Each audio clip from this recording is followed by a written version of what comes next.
ওই নবীকে যদি মহাব্বত না করেন, ওই নবীকে যদি ভালো না বাসেন, ওই নবীর প্রতি যদি দুরূদ পাঠ না করেন, ওই নবীর পদ্ধতিতে যদি না চলেন, ওই নবীর ইত্তেবা যদি না করেন, ওই নবীর সুন্নাত যদি না পালন করেন, তাহলে আপনার জীবনের 16 আনাই মিছা।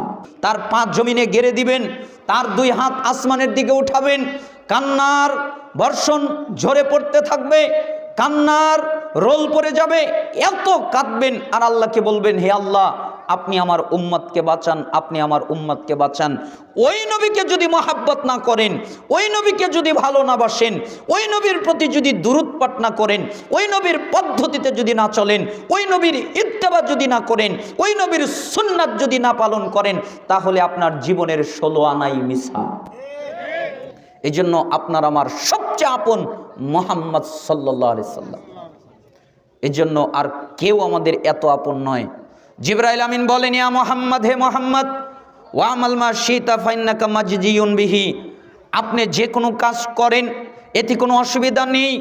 আপনি ভালো কাজ করতে পারেন, আপনি মন্দ কাজ করতে পারেন, কিন্তু মনে রাখেন যেদিন আপনি আল্লাহর সামনে দাঁড়াবেন, দণ্ডায়মান হবেন, আপনাকে প্রত্যেকটা কাজের হিসাব আল্লাহকে পুঙ্খানুপুঙ্খভাবে বুঝিয়ে দিতে হবে, ঠিক না? আচ্ছা আপনারা বলেন, আপনাদের বোঝাতে হবে না? হবে না? তাহলে কিসের দাপট?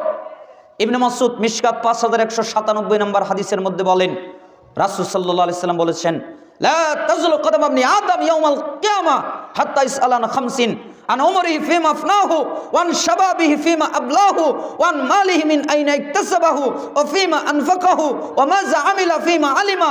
রাসূল সাল্লাল্লাহু আলাইহি সাল্লাম বলেন, কিয়ামতের দিন যতক্ষণ পর্যন্ত মানুষ 5টা প্রশ্নের উত্তর না দিবে, ততক্ষণ পর্যন্ত তাদের নড়তে দেওয়া হবে না। তাদের জিজ্ঞেস করা হবে, তুমি তোমার পুরো জীবন কোন কাজে ব্যয় করেছ? আমি আল্লাহকে বুঝিয়ে দাও। তুমি তোমার পুরো যৌবনকাল কোন কাজে ব্যয় করেছ? আমি আল্লাহকে বুঝিয়ে দাও। তুমি কিভাবে টাকা পয়সা উপার্জন করেছ? আমি আল্লাহকে বুঝিয়ে দাও। তুমি টাকা পয়সা উপার্জন করার পরে কোন পথে ব্যয় করেছ?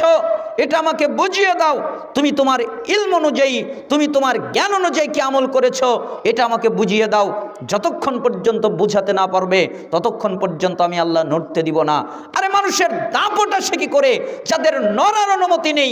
ইচ্ছা করলে হাত নড়াতে পারবে না, ইচ্ছা করলে পা নড়াতে পারবে না, ইচ্ছা করলে মাথা নড়াতে পারবে না, ইচ্ছা করলে চোখ নড়াতে পারবে না, ইচ্ছা করলে মুখ নড়াতে পারবে না, ইচ্ছা করলে জিহ্বা নড়াতে পারবে না, ইচ্ছা করলে কোনো অঙ্গ প্রত্যঙ্গ নড়াতে পারবে না। যাদের নড়ার অনুমতি নেই, তাদের ক্ষমতা সে কি করে, তাদের দাপটা সে কি করে?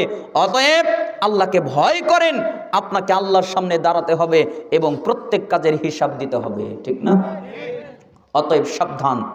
এরপরে জিবরাইল আমিন বলেন, সুম্মা কাল শারফুল মুমিন কিয়ামুল লাইল। আপনি কি জানেন মুমিনের সম্মান কিসে? মুমিনের সম্মান হলো রাতে সালাত আদায় করার মধ্যে, তাহাজ্জুদের মধ্যে, ওয়াইজ্জুহু ইস্তিগনাউহু আনিন নাস, এবং তার ইজ্জত হলো মানুষের কাছে না চাওয়ার মধ্যে, আল্লাহর কাছে চাওয়ার মধ্যে। তার যা প্রয়োজন সব আল্লাহর কাছে চায়। একটা জুতার ফিতাও যদি ছিঁড়ে যায়, আল্লাহকে বলে, আল্লাহ আমার জুতার ফিতা ছিঁড়ে গেছে, ব্যবস্থা করে দাও। এরপরে দোকানে গিয়ে জুতা কিনে। তার মানে আগে আল্লাহর কাছে চায়, আল্লাহর কাছে আরজি পেশ করে। তার ইজ্জত আছে, যে আল্লাহর কাছে চায় তার ইজ্জত আছে। তার বিপদে, তার সুখে, তার প্রত্যেকটা অবস্থায় সে আল্লাহর কাছে চায়, তার ইজ্জত আছে। আর যে রাতে সালাত আদায় করে তার সম্মান আছে। 5টা কথা মনে রাখবেন।